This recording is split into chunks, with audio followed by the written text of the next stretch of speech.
morning. Welcome to Saturday Morning Comic Talk. This is a show where I talk with top indie creators about whatever the heck I think up in the middle of the week. So, good morning, everybody. We're going to start like we always do with intros. I think everyone here has been on before, so welcome back. Thanks for coming. Well, thank you. I appreciate it. So, we start with intros. So, Grant, tell us a little bit about yourself. So he's muted. Oh, Grant, you're muted. Sorry, my name is Grant Lankard. I've been doing comic books for 4 or 5 years now. I'm known for the Beowulf series, which they did one mini-series for that, and I'm started on a second. I also do League of Cryptids, which is about halfway through its first mini-series. And then this is the third volume of Memoirs of the Morbid, which is up on Kickstarter now. I did Memoirs of the Morbid Red, then Blue, and now I'm doing Orange. Check it out. I'm sure you'll post the link. Ed actually just became the 50th backer. Nice. Like when you hit those milestone numbers, those are always fun. Right. Better, I mean, any backer's a good backer, but 50 sounds better than 43 or something like that. Right. Do you remember when we were kids, in the back of comic books, they would have these things called no prizes? Mm-hmm. Yeah, that's what you get for being backer number 50. Yes. I needed that in my life. I need a no prize. All right. So good morning. That's my wife in the other room, probably drinking her coffee and relaxing. All right. So Josh, tell us a little bit about yourself. Josh Nealis, owner of Cutthroat Comics and Publishing out of Ohio. We're Ohio's most offbeat publisher since 2015. Novels, comic books, kids books, whatever the hell we want to do is what we do. So lots of fun stuff from Cocaine Stripper Stronghold all the way to Judy and her blue cape. So wide variety of things that we put out into the world. Beautiful. Yeah, it's nice that they have kids stuff safe for kids because you have a younger son. How old is he? Like 11 now? About 10 and a half. Okay. So yeah, I figured kind of around that age range. Around the age range that I teach. So I recognize that. I'm like, okay, he looks like he could be in my classroom. Yep. I just had him read my last novel, which was like an all ages kind of fantasy thing. And I told him when he was done, I was like, all right, pretend I'm not your dad. Like, did you like it? I was like, what would you give it out of 5? And he gave it 4.9. So he really, really loved it. There you go. That's good. That's a win in my book. Yeah, for sure. All right. So Ben, tell us a little bit about yourself. Hi, I'm Ben Lacy of Biting Comics. I do Shark of War, which just finished the Kickstarter for its 9th issue, and it's still in late pledge stage, so people can still get it if they like. I do Samson and the Vicious Vixens of Dakawanga, also in the Biting Comics universe. All those are available as part of my current Kickstarter that's in late pledging. So I hope people will check that out. Yes, and I need to get in there on the late pledge. I had to wait till payday. That's the good thing about late pledges, and some people are against it. But when you pledge outside of the late pledges, you get the day it closes, they're taking that money. Right. For a late pledge, you have control over it. You can say, I can pledge the day that I get paid and know that it's coming out the day I get paid. So that's the beauty of the late pledges. And I know people who are opposed to them, but it's like, no, give people the chance to pledge on their time so that they can do it when they're comfortable and know that the funds will be waiting there, and less chance of those aired cards when you have the people grab on late pledges, because they take it right away. So there's no chance of it erroring. So yeah, I'm all for those, and I hope other creators get on there because it lets people work around their own pay schedule. Can you explain that then? Because I thought it was not that. I thought it was like it ends and then people can still back. Is that not what it is? It's immediate. It takes the money out right away instead of where the other one, it doesn't do anything with the money until the campaign closes and funds. Okay. Where late pledges, if I pledge today, it charges me today, and I know I'm good with the money and everything. Okay, but it's after the. Oh, okay. So like if I guess I still don't understand. If you're paying with a credit card, it probably doesn't matter very much because your payment will be determined by when your credit card bill comes due.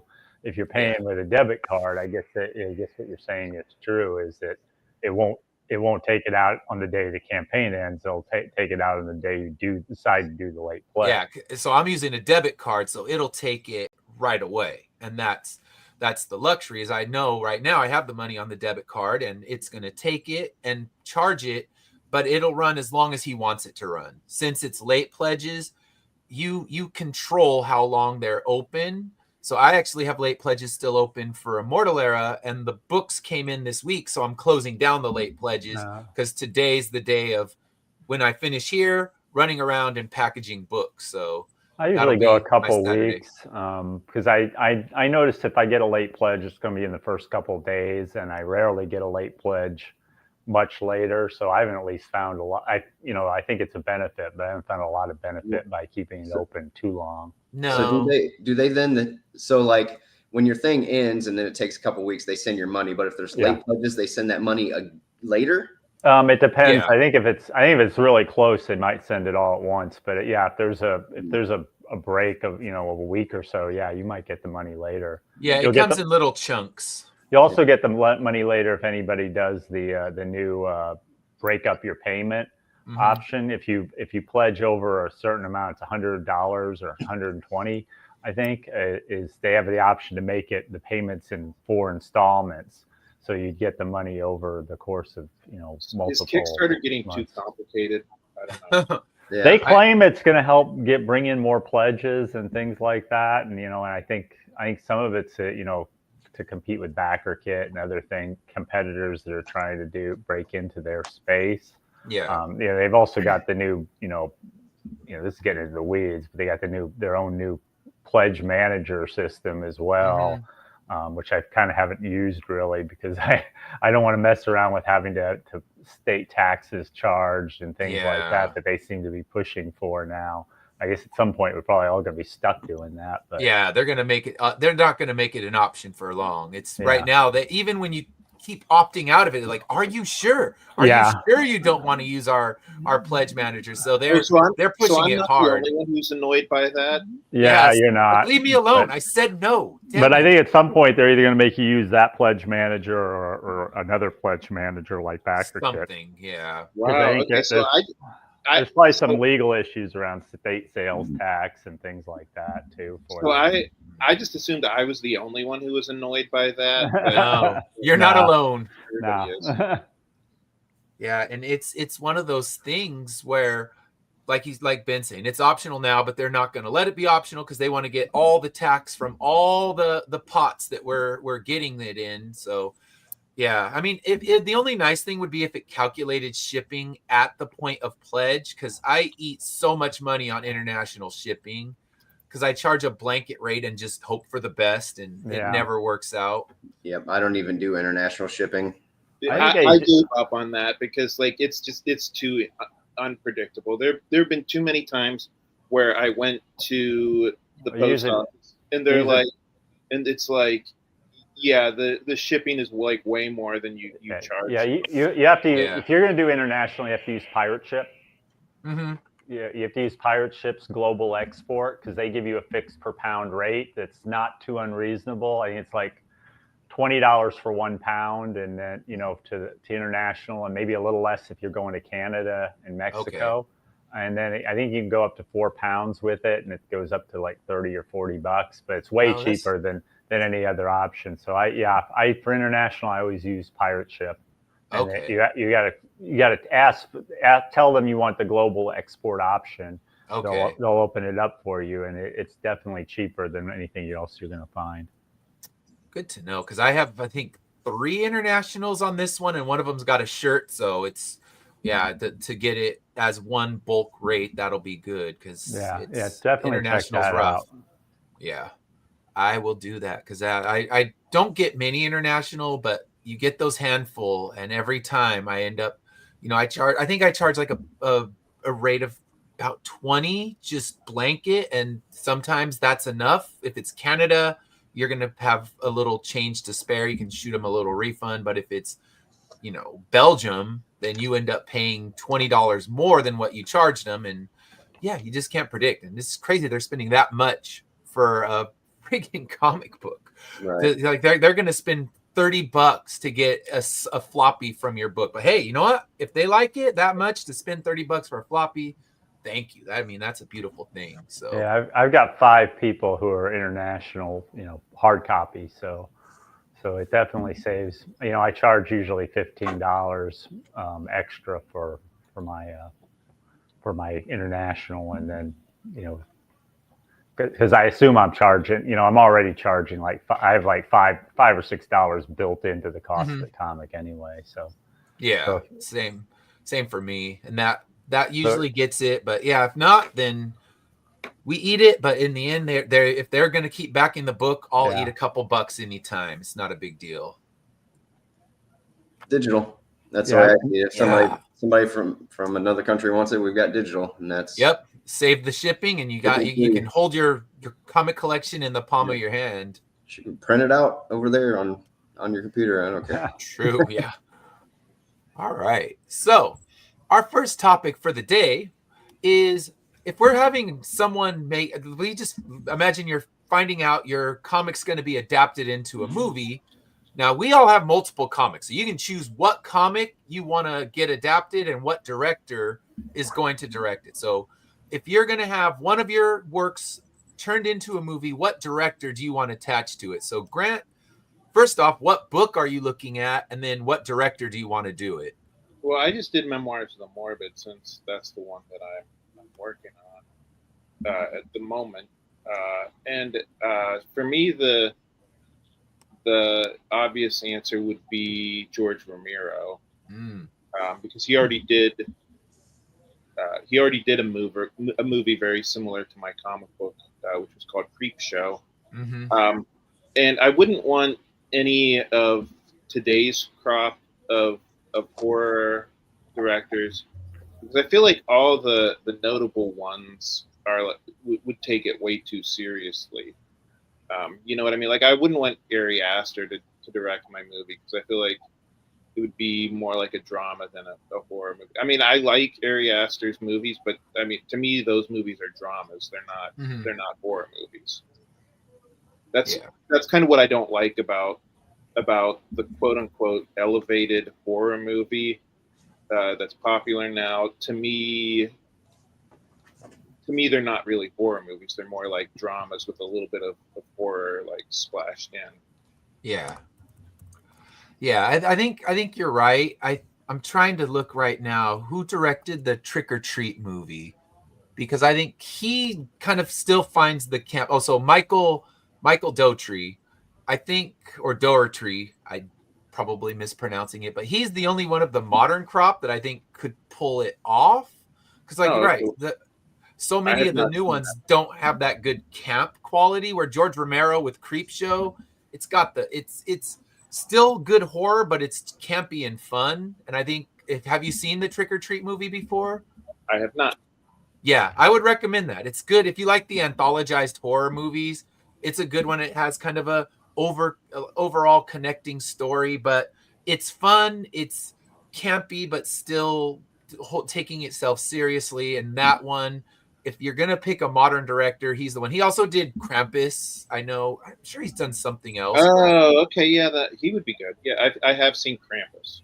Yeah, so I was saying, of the modern ones, he's the only one I would think I want this guy, because he gets the old school horror vibes, where it's not like, okay, there's nothing wrong with a lot of those newer horror movies, but like I said, they're more drama, and you got to have the fun in there. And I think that's what's lacking in a lot of these new horror movies, unless you watch a new Final Destination or something, and that just kind of goes right back to 90s, 2000s.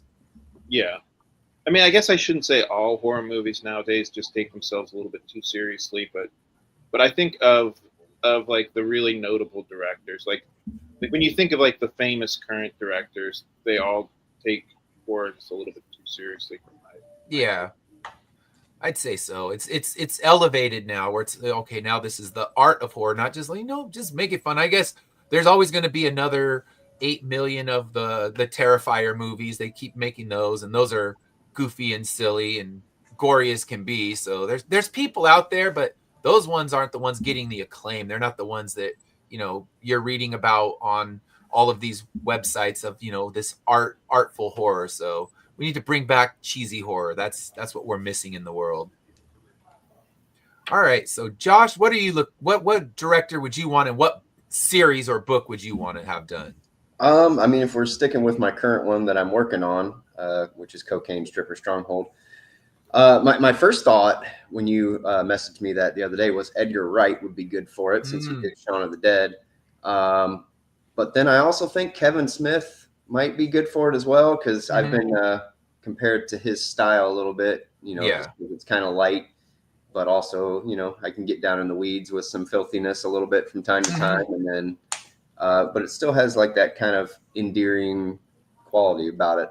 Yeah, because I think you can bring the goofiness and the raunchiness, but Kevin Smith always brings the heart on top of it all. So I think that would be a good pick. I mean, I haven't read issue 2, but I've read issue 1, and I'm thinking, he would work for that. Yep. I don't know if I guess he got a little more visual when he did Tusk, which is a bonkers movie if you've ever watched that one. I think that's his only movie that I'm like, I don't care for that one. I think I've liked everything else. Even like Red State showed that he could do something a little more serious if he wanted to. So because this book, as we get through, we're on issue 2 now. When we get to 3 and 4, it turns a little bit. It has a. I'm not going to give it away, but it's got a little bit of a turn where it's not as light and bubbly. So okay, so you lose a little of the lightness. And I know, did you watch Yoga Hosers? I've never seen that one. That one's pretty weird. That one, I mean, it's kind of like I don't know if I trust him with the visual effects that you would need in yours, but I guess it's zombies. You got makeup, do it the old school way, and it will work. So I think that's a good pick. Either one, I think, would be solid picks for your work. So Ben, what book are you going for, and what director are you bringing in? Well, I think Shark of War would be my first choice. I think it's kind of movie. I think it would adapt well to a movie. And I always compare it to Jaws meets RoboCop. So the obvious director is Spielberg. Yeah. Obviously James Cameron does great water work too. So I'd be very happy with either, of course. But, so that's kind of where I would be going. James Cameron would take 7 years to make it. Yeah, that's true. 14 sequels eventually.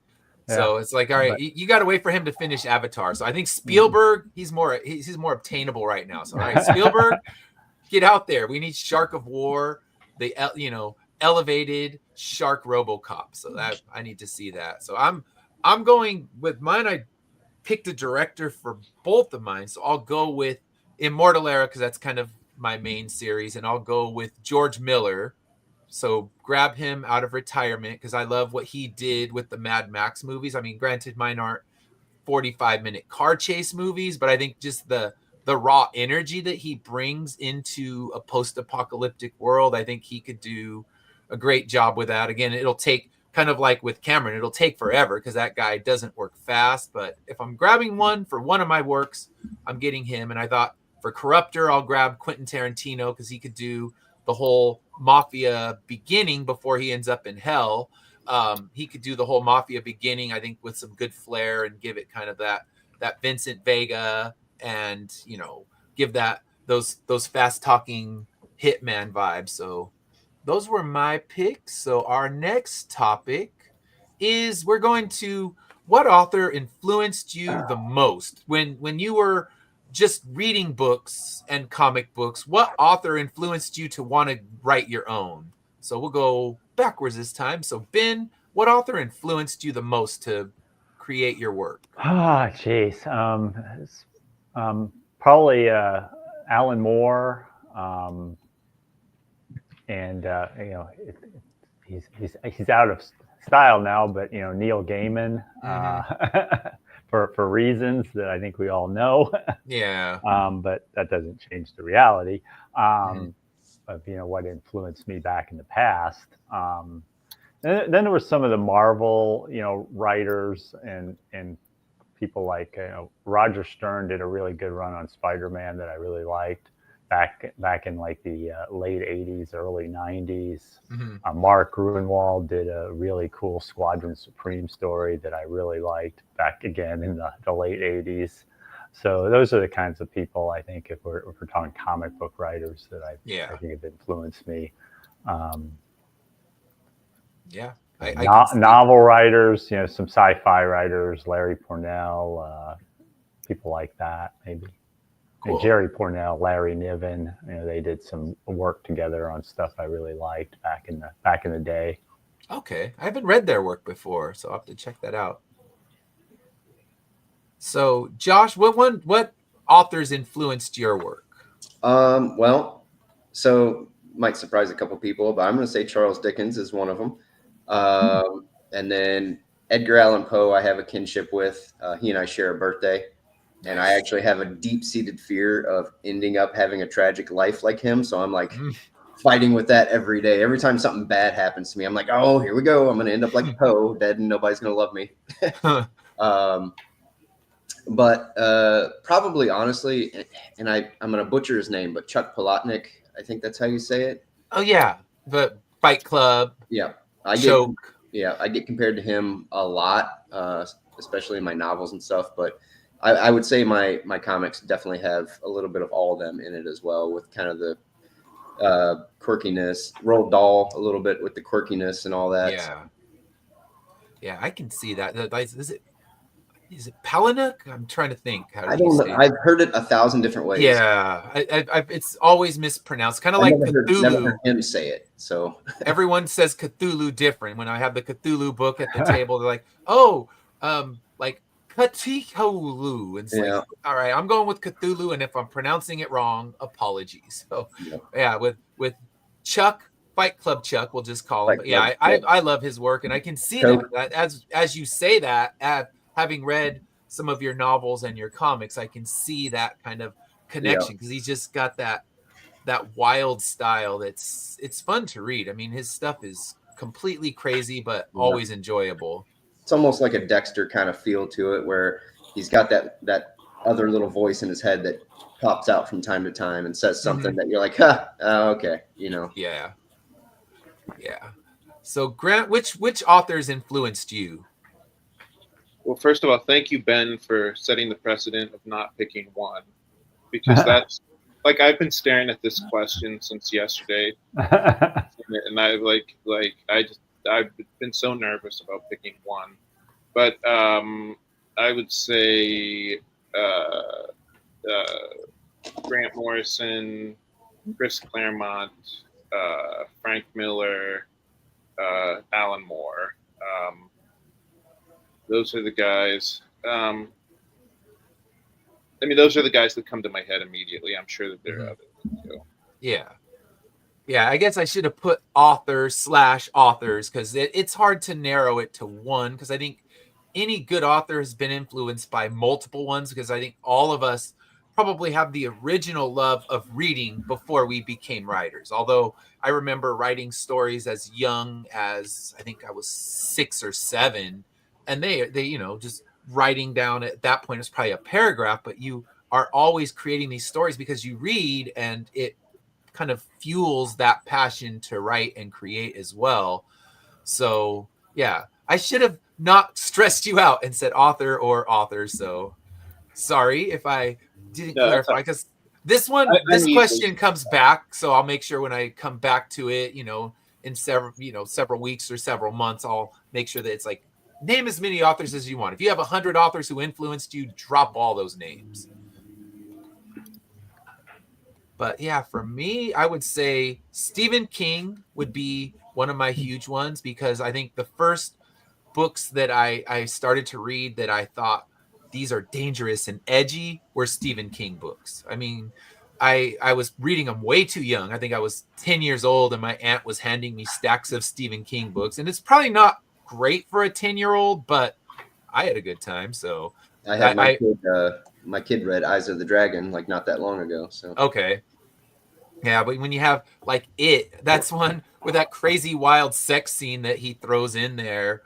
It's just, I don't know if that's right for a 10-year-old, but I read it. I read The Stand. I was reading all of Stephen King's books. I remember, I don't know if you remember back in the 80s and 90s, they had that Stephen King book club that you could sign up for through the TV, and they just sent you a new Stephen King book every single month. And like Columbia House, I never paid for that shit, but they kept sending me books. So I learned how to grift CDs and Stephen King books when I was a kid, because I'm like, oh, they're letting a 10-year-old sign up. They're idiots. So that's on them. Yeah. But yeah, Stephen King started it, and then I think with Ben, I agree. Neil Gaiman, as much as he's tarnished his own name with everything he's done, you can't discredit the amazing work he did, especially in comics. He kind of elevated the comics, in that I discovered him when I was in high school, and I've told the story before, but I traded Death of Superman for a Sandman #1 because I bought a stack of those Death of Supermans and was selling them to the jocks who thought they were going to retire off of it. But I was doing well. I was like, all right. Oh, they're like, they knew. Oh, you're that nerd who collects comic books. I am. Do you have any of those Death of Supermans? Yes, for $50 I have one, and I made a shit ton of money selling it to the jocks. But like a yeah, $5 book now. So, but one guy said, yeah, I don't have any money, but I have a Sandman 1, and this book will change your life. So let's trade. I was like, all right, I will take that trade. I think I won that one in the end, because I think the Sandman 1 is going to be worth a lot more. I don't know with what Neil Gaiman did. Who knows? Maybe they're worth the same now. They're both overdone. So I traded that and loved that, and it kind of brought me into the world of Vertigo, because I had read just the standard stuff at that time. So that led me into reading Preacher and Garth Ennis. That led me into reading Why the Last Man, and I had subscriptions when you could still cut the little thing out of the back of the comic and get it sent to your house, and it came battered and wrecked, but I had subscriptions to all the good Vertigo stuff. So it started with Neil Gaiman and just kind of launched from there. So yeah, like all of you, I have more than one single influence, and I just read and read and read. So it's, there's authors I'm not thinking of. Poe's definitely on that list. He was at I think he's kind of the gateway to Stephen King. You start reading him. I think I bought it from Scholastic, The Best of Poe, when I was probably 8 or 9 years old, and just remember that the excitement of getting that from the book club and diving through those wild tales. So yeah, great picks for all of those ones. So now, going instead of the authors that influence you, what if you're going to have music for your movie, or for your movie directed by the directors we talked about earlier? What's the music that's going to capture the vibe of your work? An artist, or just it can be kind of a pop artist. It can be something like John Williams. It doesn't matter. Just what's going to capture the vibe of your comic book if it has a soundtrack. So Josh, we'll let you go first, because you're the musician. So I'm sure you got lots of stuff here. The easiest answer to the easiest question you could ever ask me. The answer is Until Forever, which is available on Spotify and Apple Music. I've actually long said if any of my stuff ever gets made into anything, I'm going to put it in the contract that I get to do at least one of my songs, and I want it to play right at the credits. Nice. So, but yeah, actually, when we take a look at the Kickstarter in a little bit, you'll get a really good answer to this question in one of my favorite pages we've ever done together. But yeah, I mean, it just kind of depends on the vibe, of the music. I mean, I love John Williams, Danny Elfman, that kind of stuff. Would be amazing to have them work on anything I've touched. So yeah, but I mean, anything new metal, just play Limp Bizkit front to back. Fred Durst's first soundtrack work. Yep. It's like you're bringing him in. He'll be the new Trent Reznor. Yep. Perfect. All right. So Ben, what's the music that captures the vibe of your work? I think for Shark of War, my books have a lot of variants. I think for Shark of War, obviously something metal, like seeing him fly around a Thunderstruck would be kind of cool. Mm-hmm. Or something by Metallica, that kind of stuff. Samson's a much more serious book, so I think it'd have to have a more somber kind of music, like you'd see in a more of a dramatic movie. Yeah. Kind of an epic soundtrack. Mm-hmm. John Williams kind of score, those kind of things. Hans Zimmer. So yeah, that's kind of, the music I usually listen to is like classic rock when I'm writing. So, so I don't know if that works for either of them, but well, I guess you consider Thunderstruck classic rock. Yeah. Sadly now you can throw the 90s stuff that I listen to is all on the classic rock stations. Like, what the hell? I'm getting that old shit. So yeah, it's Nirvana's classic rock now. So Thunderstruck definitely hits that classic rock category. So yeah, that'd be good. And I think, you're talking, if it's Samson, you want a kind of big sweeping orchestral thing going on for that. You throw the rock songs in a story like that, it's gonna be the wrong tone. And people do that. I've seen it done, but for yours, I think yours that you need that John Williams, big sweeping soundtrack for Samson. And there's scenes taking place in in Auschwitz, so you almost need like a Schindler's List kind of vibe for that kind of sound, those portions, to undercut the seriousness. Yeah, I think John Williams is your man for that story, and then just your needle drop classic rock stuff for Shark of War. So that could just that makes it more fun. You don't want to just do that kind of that needle drop work when you're doing a serious story like Samson. So right. Yes. Since I've read both of them, I agree with you. So thank you, Grant. What would your soundtrack be for whatever the book you choose? I guess if you're going with the book you're writing right now. So what would be the perfect music for that?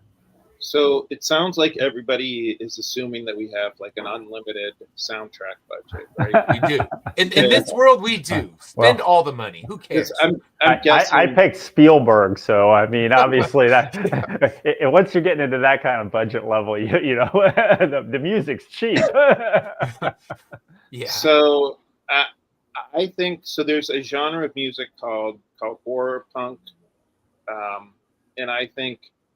Which is heavily influenced by two bands, the Misfits and the Cramps. And so I would say either one of those bands or any of the bands that they influenced, just because I think it captures the sense of fun. Like, it's horrifying, but it's horrifying like in a fun way. Yeah.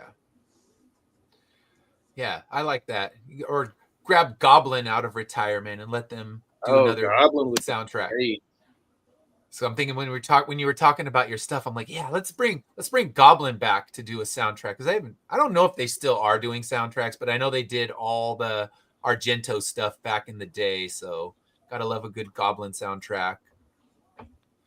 So yeah, for mine, I guess I'll go with Immortal Era, and I guess I kind of name dropped him earlier, but Trent Reznor, Atticus Ross, I think they could do a good job with a kind of the industrial dark vibes. I don't want it to be Tron style.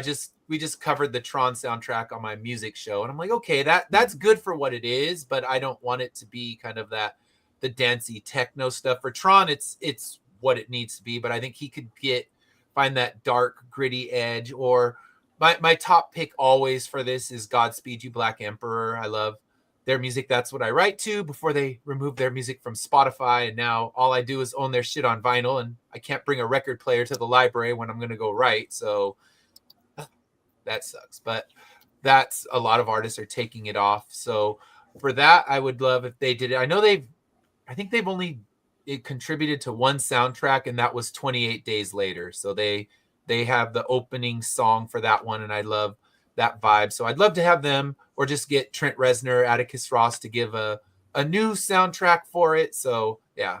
And then some good needle drops. That would always be fun since we have the unlimited budget. So there's bands there's Bauhaus mentioned in my book, or what there's little nods to Bauhaus, Smashing Pumpkins, Thursday, Radiohead. So needle drops for all those ones, since we have the unlimited budget to put whatever the heck we want in there.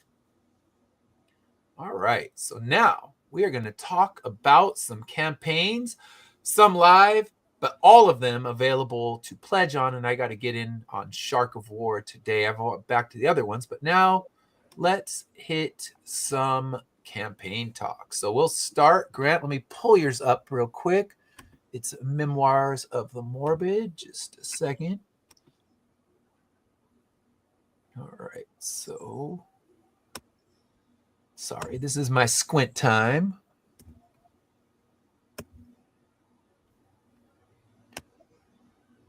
All right. So tell us about Memoirs of the Morbid. Yeah, so Memoirs of the Morbid is a horror anthology. It's kind of in the style of the old EC comics like Creepshow or Tales from the Crypt, or you could call it an homage. Which, if you watch the video, you'll understand why I'm using that word. But yeah, it's 4 different stories. It's not, like I said, it's fun horror more than like gruesome or anything like that. Yeah, it's black and white. All the stories are self-contained, so it's not like a Marvel or a DC book where it feels like they just go on forever and there's no real end to the stories. So you got 4 stories. Is it the same artist for all 4 stories? No, they're all different. All different artists. Okay. And how long's each story? Are they like 12 pages each, something like that? They run the gamut from, I think the shortest one is 8 pages and the longest one is 12. Okay. Very cool. Oh, and there's also a sponsorship section. If you scroll up a little bit. Scroll up. There we go. Yeah. So this is the, like right there. So this is the sponsor. We're sponsored by a company that is making, it's a staffing company that provides undead staffing, except they don't like the phrase undead staffing. They call it post-living. Very cool. Job Corpsed? Yeah. All right. Very cool. Call in, get your stuff with your sponsorship, and there's your narrator. Yeah, so that's that's my parody of like the Crypt Keeper. He's called the Ghoul Master. Very cool. Yeah, I love anthologized horror. I mean, I am such a sucker for that. And there's not, as far as movies go, it's so, you don't see them anymore. I think the last one I can think of was Trick or Treat, and then they have like VHS. I guess those ones still do the anthologized horror, but it's nice kind being of a able lost art. It's nice being able to read a story like in 15 or 20 minutes and get the complete story, like not just a chapter from one story. Yeah,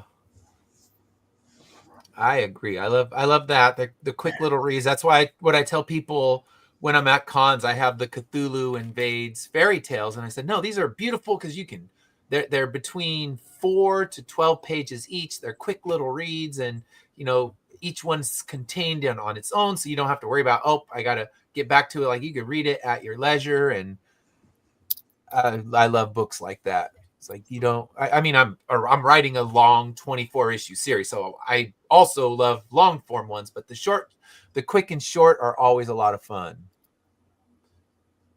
So here's your team, and let me see, I didn't look at the top if it was funded. Is it funded yet, or is it close? It's about 2/3 of the way. Okay. But we still have almost 30 days left. So you got good time right through Halloween. So that'll be good. You got it. You can run it and get that Halloween promo going. So right. Yeah, perfect. It ends right after Halloween. So. Oh, wow. So we got a bonus question from the chat. What actor, living or dead, should star in your comic? So if we made our movie, we already know our directors. We got those all handled. So who is starring in it? So I guess if any of you have an answer, because we haven't had time to think about this one, but is there an actor you want to throw into your comic movie? So I actually, I hired a guy that I met on Fiverr to do the voice of the Ghoul Master for the trailer. And honestly, I thought he did a great job. So I'd be all right with him doing the voice of the Ghoul Master if it was. I mean, he would probably be. I would hope that they would let me do like a puppet or something for him. Yeah, not he's your voice guy. So there we go. There's the link is right there. It's in the chat. So thanks, Meg. Grab that link. And what do you think?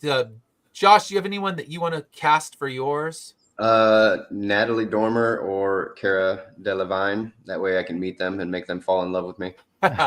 See, I like that. Ulterior motive, and you get a good movie out of it. So win-win.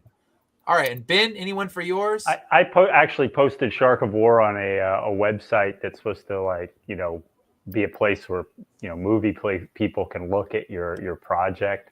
And I actually, that was one of the questions. So I have actually thought about this a fair amount. Vin Diesel for the voice of Nasher, the Shark of War himself. Christina Hendricks for Brooke Douglas, the villainess of the story, and Jenna Ortega for Marissa Aguado, the nominal female heroine. All right. See, and I am stuck because I did not think about this one. There's a character, I forget his name. He was on the Flash series. He was just kind of a small player, and he looks exactly like my character father from Immortal Era.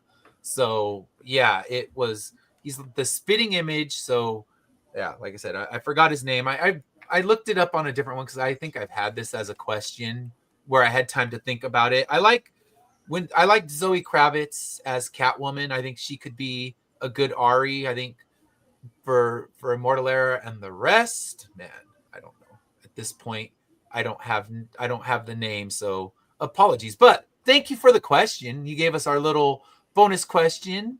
So yes, we thought about it, but they had better answers than I did. So apologies. I like that dude from The Flash who looks exactly like him. I was watching the show, like, holy shit, it's like the spitting image, like bald, big buff black dude, beard, everything looked just like him. So I'm thinking, okay, he has to be cast because it looks like I used him as my drawing influence. So yeah, what character was he on The Flash? He was prison guard. Oh, it's just like a random guy, basically. Yeah, just a random dude. He was in maybe 2 or 3 scenes, and yeah, he looked just like him. So let me see. Yeah, it's hard when I don't even have a name. At the time of it, I looked in the thing. I think it's maybe the prison warden or the prison guard. I don't know. Maybe it could be Damon Friday or whatever. Yeah, I forget his name offhand. Idris Elba, or is he too old? Yeah, Idris Elba. It's there. I found him. His name is Trevor Shinnick. So, yo, Trevor. Yeah, Trevor Shinnick, and I will pull up the screen. And I saw him, and I'm like, oh, he looks like my main character. So let me stop sharing real quick, and I will share my random dude, because yeah, it's like I just put in Flash prison guard because that's all I knew, and yeah, that's my guy. So to answer your question, let me pull it up now. This guy right here looks a lot like my character father from Immortal Era, so he's cast. He wins because he looks like him. So he's got the old beard, and he could have that kind of that tragic backstory. Is that his actual beard, or is that something from The Flash? I hope that looks like that doesn't look like I'm not sure if, well, I mean, it could be someone's actual beard. I'm not buying that beard as real. He's gonna have to grow out a proper beard for the show, for the movie, because I mean it's gonna be directed by George Miller. He's not gonna fuck around with a fake looking TV beard. So we're gonna get a proper beard, but he's got time. It's all right. Or at least we'll have a better fake beard if we're gonna have a fake beard. So yeah, I just saw him. He's the guy. So Trevor Shinnick, shout out. When the movie gets made, you're my guy. So start rehearsing. Read up on Immortal Era, because one day when George Miller calls me, we're in. So all of us, when the Brinks trucks come to our house, we're ready. All right. So now, Josh, let me pull yours up, and you can tell us all about issue 2 of Cocaine Stripper Stronghold. All right. And then Ben, drop your link in the private chat, please. So I'm gonna pull that one up. And Josh, tell us about this book. Yeah. So this is the prequel comic series to the novel where a horde of zombie businessmen and a biker gang attack a brothel because they like cocaine and strippers. You follow Jane as she goes from posh rich girl to cold-hearted mistress of a desert brothel. And this is her story, and it's a lot of fun. As you can see, we got some zombie killings going on. And since I'm wearing my Packers shirt, a little teaser. We got is that a Viking and a bear, and a lion. And a lion, like, all right, you're gonna kill your division. I like that. Yep. If you know, you're like, okay, he's obviously a Packers fan because you got each of the other teams losing their heads. That's beautiful. Yep. And then we got our Kickstarter exclusive cover, so you can only get it right through here. It's the kitty cat playing with the eyeball. It's adorable. You need it. You gotta have it. Yeah. I mean, who doesn't need that in their life? I might need to change my pledge to get the cat. Although I like the football, so I went with that because I like both good covers. I know what you're going for. It's like, all right, you're killing your division, and that's good. And hopefully for your sake, they can kill them in real life because our divisions don't cross, and my team's 1-3, and they're going nowhere fast. So that your team's got a chance of playoffs at least. Yep. And then my main artist, Cristiano Reyna. I mean, he's just killing it as always. I love it. Colors are so bright and vibrant. And then this is the page I was talking about when we were talking about music. I can't read it because it's awful small, but they're listening to record players, which is part of the story. You'd have to read it to find out why Anne, the girl in pink there, likes records. Yes. But, got some hot dog flavored water, your Limp Biscuit shout out. Yep. And I think Live is in there, and some 41. I think there's a DMX, isn't that? Yeah. Okay. Yeah. See, so it's, that's my soundtrack. That page in particular, oddly, on the script, I was like, this is a kind of a boring page. But then when Cristiano drew it and did it, like, it really turned out great because it's all different living rooms. And it's basically them getting the cat to like trust them kind of thing. They found a cat in the zombie apocalypse, which is rare. So it's a nice storytelling page. It's one of those. Yeah, it does great where it's, like you said, on the page, it's going to be, all right, characters sitting in living room, playing records, and that's it. So and you can see the cat getting closer and closer each night kind of thing. Yeah, he's changing the angles, making it making what's, a standard dialogue more dynamic. And that, I think, in comics, that's the hardest thing because you need those moments where it's just talking. But how do you make that visually interesting? In a novel, you don't need to worry about it. It's the characters, it's building. You can do the montage and everything. But in a comic, it's a little trickier. This is a great example of storytelling 101 on how to do it in comics. To toot my own horn. And Christian. And your artist as well. I mean, he found a way to bring it and make it visually interesting, not just a page of, repeated panels. So good stuff. And then my other artist on this one is the Mike DiCarlo, who some of you may have heard of DC fame. Worked on Death in the Family, Booster Gold, Powerpuff Girls, first appearance of He-Man. I mean, nice. We've all read a lot of those books. He was nice enough to really want to be a part of this project. So he was on issue 1 doing the flashback pages, and he did the cover for this one. There's 6 flashback pages, so I couldn't quite afford him to do the cover as well. So he's doing a lot more interiors, and that's a sketch cover I'm putting out for the artists. Cool. And that's of an issue 1, not of 2. We're just doing issue 1 sketch cover.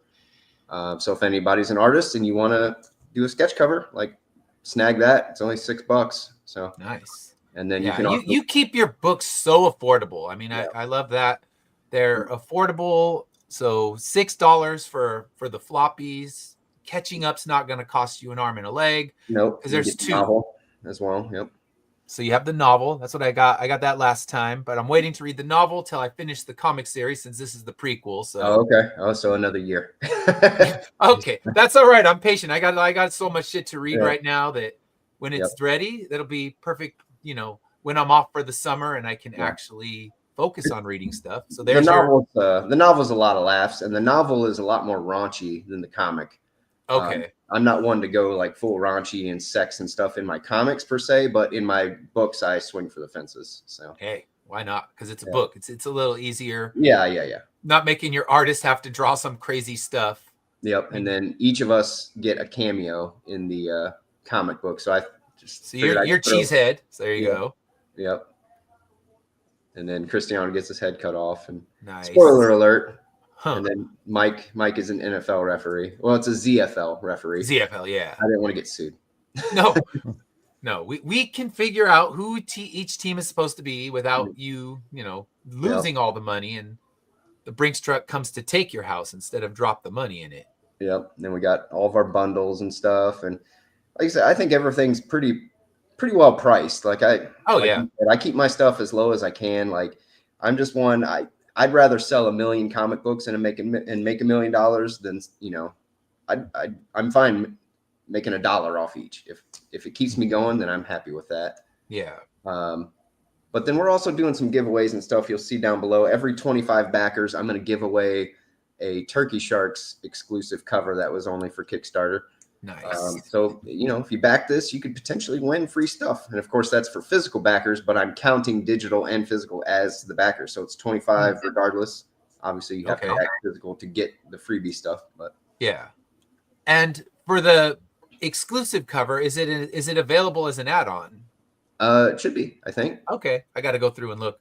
I did a quick back, but now I got to see if I can get my cat too, because I wanted the football one, but I almost wanted to make the cat the A cover, but I was like, man, I don't know. I was like, it's good to have an exclusive one. Yeah.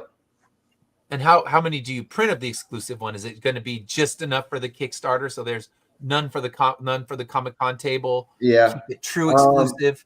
Yeah, usually I would print a handful extra just in case the mail chews up a couple of them or something. So that's why I have some of the extra Turkey Sharks ones, because I have extra because I had to make sure just in case. Oh, yeah. You can never trust that they're all going to come in perfect shape. Yep. So I'm like, well, I got to get rid of those. And I'm giving away, if you spend a certain amount, you get free stuff as well. I stole that from Lori. I think she was doing stuff like that. So yeah. Instead of stretch goals, I'm just going to give away free shit. Cool stuff. Yeah. Lori's the queen of that kind of stuff. Yep. She's been reading through Immortal Era now, and I'm like, give me help with what kind of things I should do. So she's already come up with a cool couple things like this that we can do as giveaways and extra things to sell. So and you get your certificate of authenticity. I got mine for some of your other work. I think I'm fully caught up on your comics. I might be missing a novel or two, so I gotta look on that, because those don't go on Kickstarter usually. They just go onto your website. So I don't do those. Although the last one was the Monster King, and that I think I sold out of that super fast. So nice. That was nice. That is a good problem. Yeah.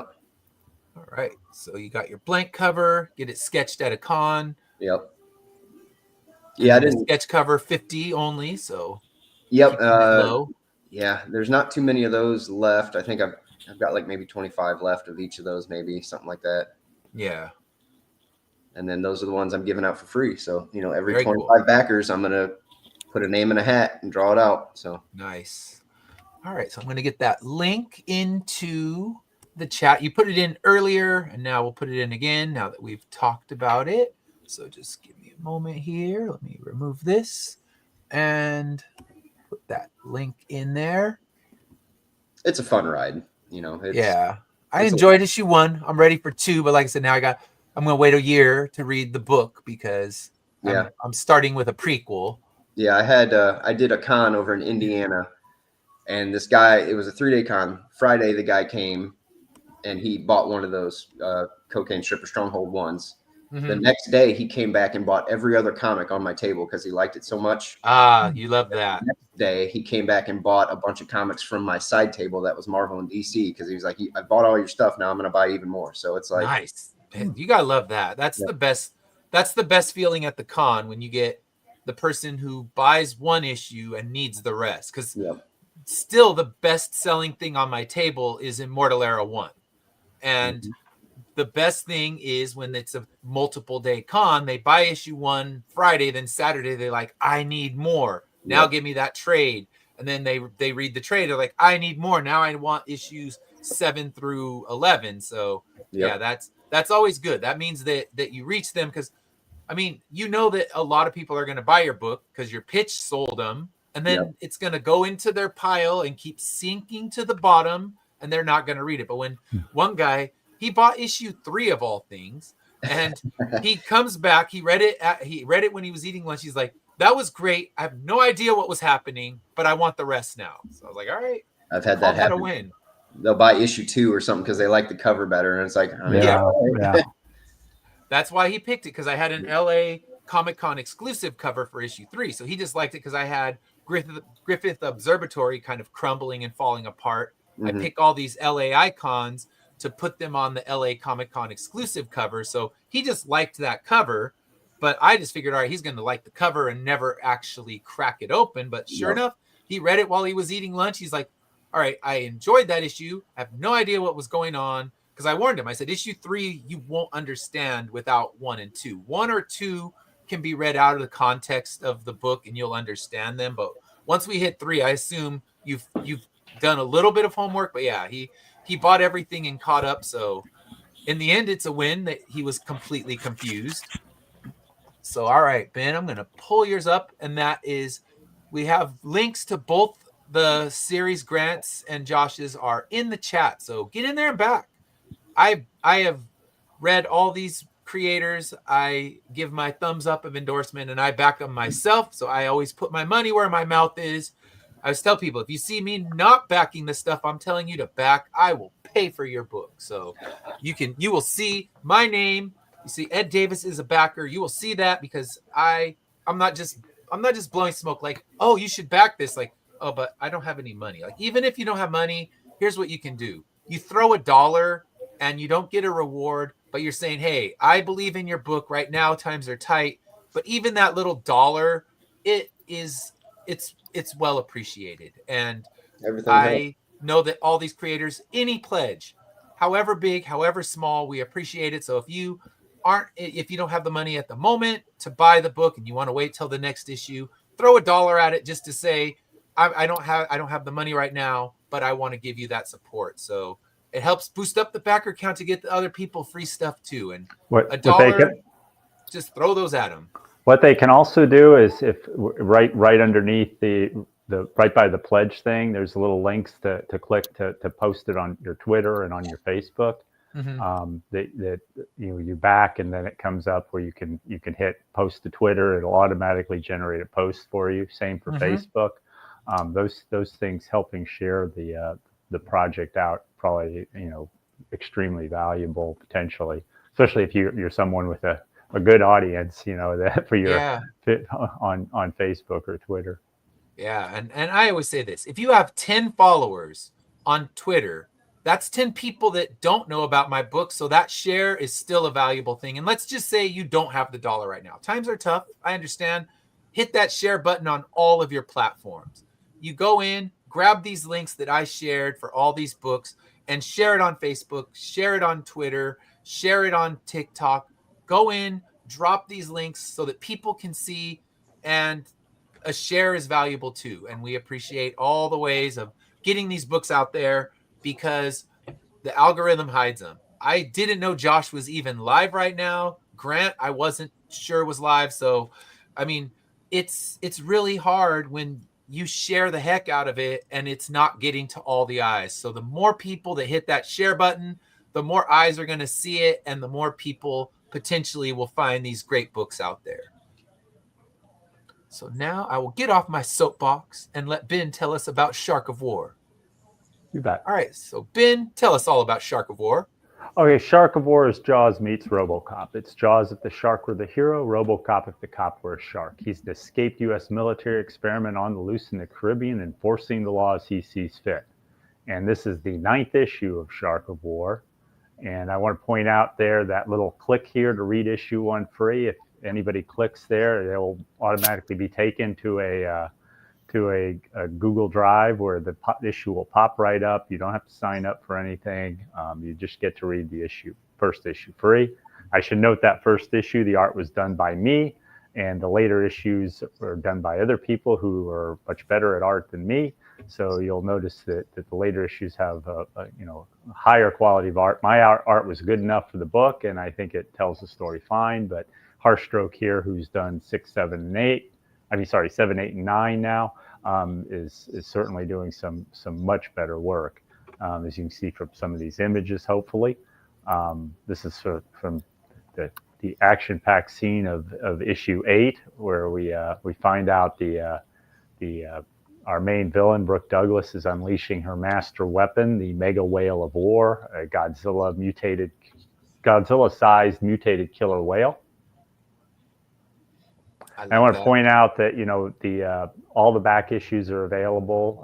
The first 5 issues are available, come as a collected hardcover book, and the 6, 7, and 8 come as floppies along with issue 9 here. And for back issues, I am selling them at Comic-Con prices. Basically, you'll pay what people coming to a Comic-Con pay, but you're going to get the digital editions as well, and you're going to get it shipped to your house rather than have to go to a con.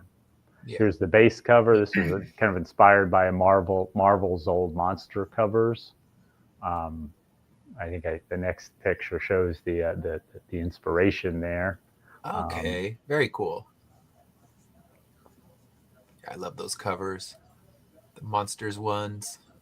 I always do a Jaws poster inspired cover that spins the poster around. In this case, as you can see, the shark is not coming up on the girl. The girl's just getting shunted aside as the whale comes up on him. The orca's coming to eat. And then this is a Fantastic Four inspired homage cover with the whole cast of the book on the cover in action. And this is, like I said, Fantastic Four #1. Okay, and there's the proper cover. So I guess your Shark of War is Human Torch in this case. Yeah, he's kind of taking the place of Human Torch. Very cool. And of course, you can always get my 8-inch Shark of War plushie, branded plushie. And I think all the book there's something about 1 or 2 would be in the book option tier still left. But yeah, you can. It's a brief cameo, or you get shot or not. You don't have to die, but you could be in the book.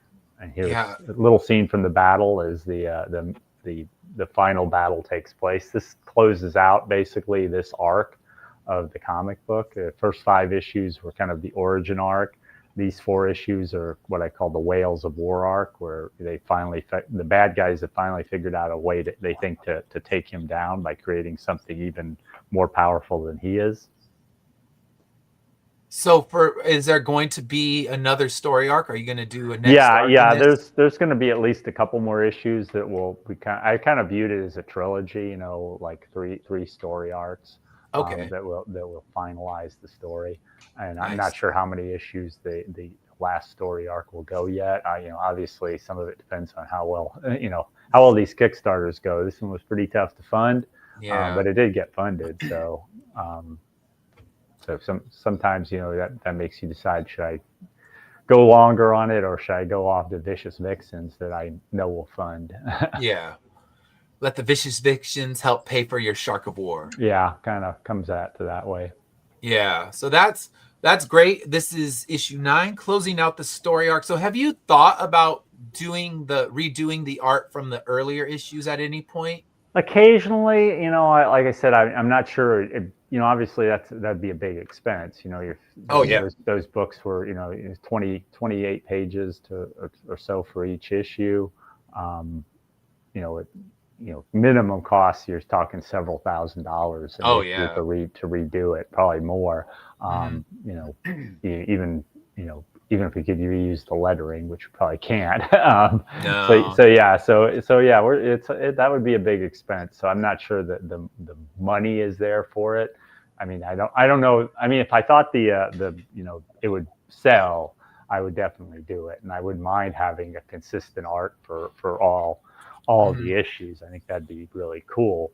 But right now I still have back issue stock, and I don't know if it's shown, but everybody that gets a hard copy also gets to pick from a copy of a comic book from my back catalog.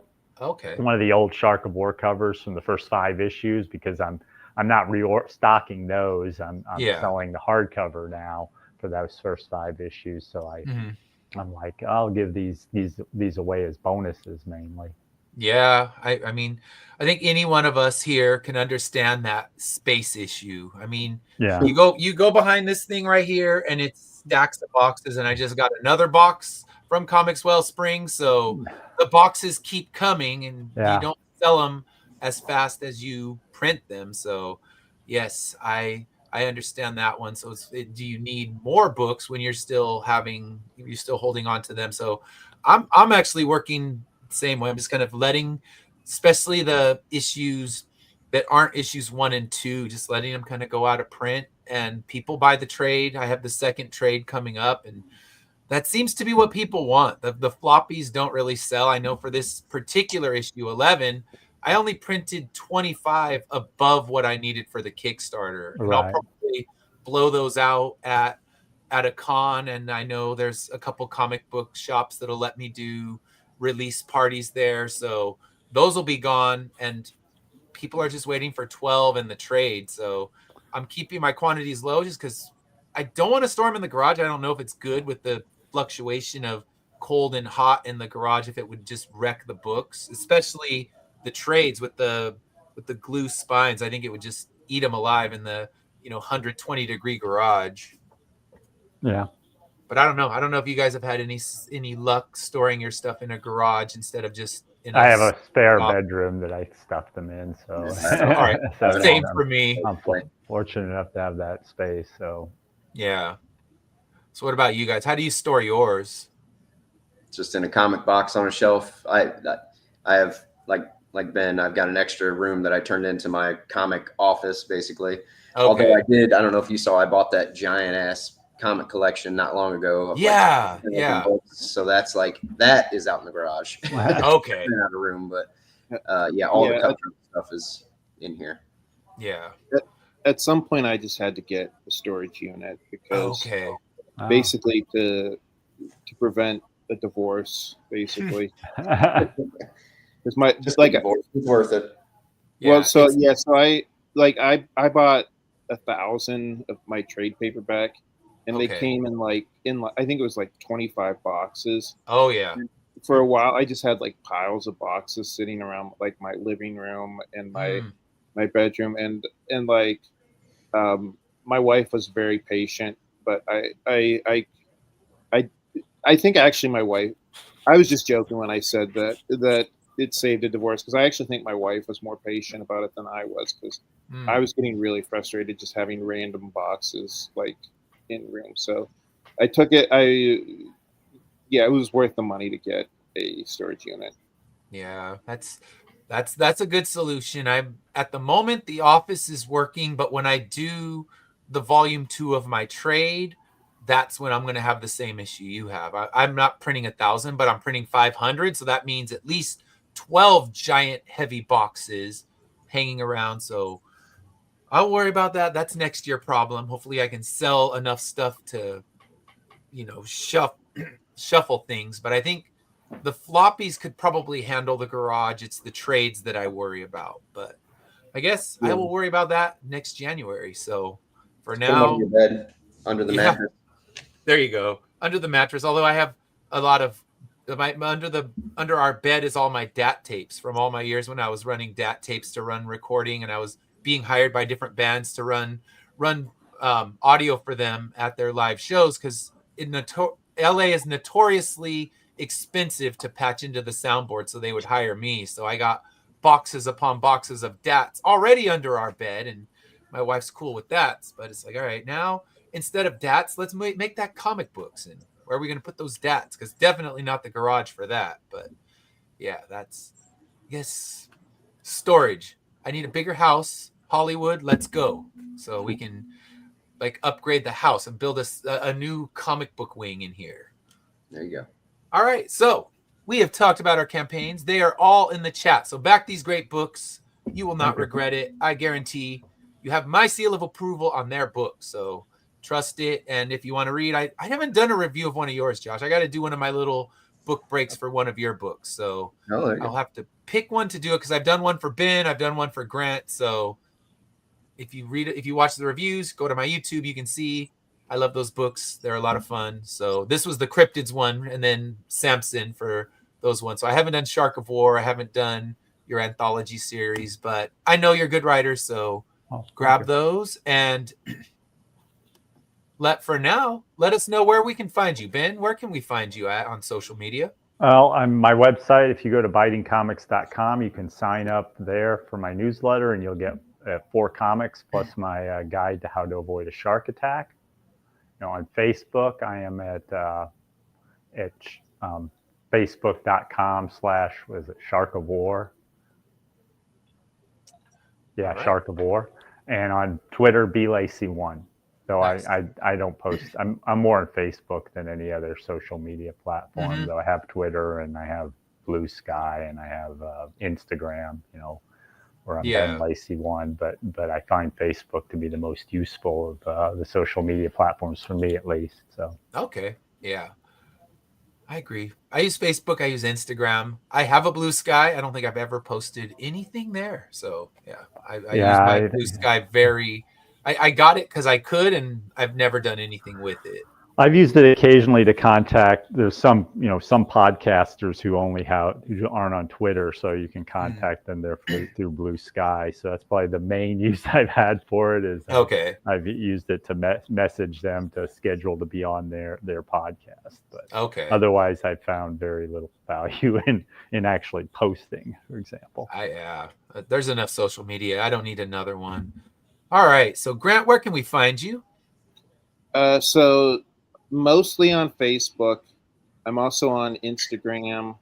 I don't waste my time with Twitter.